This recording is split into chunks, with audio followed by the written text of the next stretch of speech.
শান্ত পারস্য উপসাগরের নীল জলরাশি এখন সংকটের কেন্দ্রবিন্দু।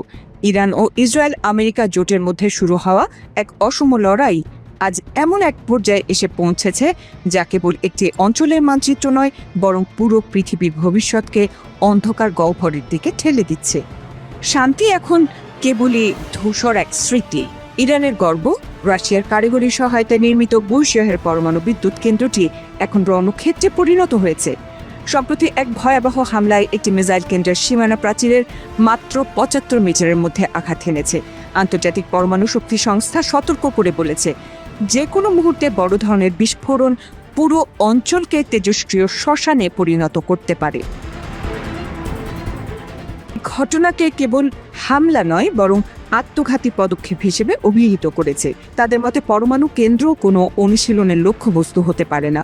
ক্রেমলিন থেকে কড়া হুঁশিয়ারি দিয়ে জানানো হয়েছে, চেরনোবিলের চেয়েও ভয়াবহ এক তেজস্ক্রিয় দুর্যোগের কালো ছায়া এখন পারস্য উপসাগরের ওপর দুলছে। বিশেষজ্ঞরা এক ভয়াবহ তথ্য সামনে এনেছেন, যদি বুশেহের কেন্দ্রে বড় ধরনের ফাটল ধরে এবং সিজিয়াম-137-এর মতো তেজস্ক্রিয় পদার্থ সমুদ্রের পানিতে মিশে যায়, তবে কাতার, কুয়েত এবং আরব আমিরাতের মতো দেশগুলো বসবাসের অযোগ্য হয়ে পড়বে। কারণ এই দেশগুলোর পানির একমাত্র উৎস হলো সমুদ্রের লবণাক্ততা দূরীকরণ প্ল্যান্ট, যা তেজস্ক্রিয়তায় মুহূর্তেই বিষাক্ত হয়ে যাবে।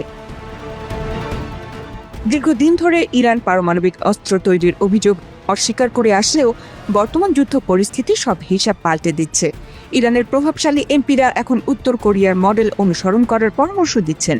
তাদের দাবি, ডোনাল্ড ট্রাম্পের মতো নেতাদের হাত থেকে বাঁচতে হলে পারমাণবিক শক্তির কোনো বিকল্প নেই। গত ৩ এপ্রিল একটি মার্কিন যুদ্ধ বিমান বিধ্বস্ত হওয়াকে কেন্দ্র করে শুরু হওয়া উদ্ধার অভিযান নিয়ে তৈরি হয়েছে রহস্য। অনেক বিশ্লেষক মনে করছেন, পাইলট উদ্ধার নয়, বরং ইরানের মাটির নিচে লুকিয়ে রাখা সমৃদ্ধ ইউরেনিয়ামের বিশাল ভান্ডার দখল করতেই ১৫০টি যুদ্ধ বিমান নিয়ে এই বিশাল যজ্ঞ চালিয়েছিল ওয়াশিংটন।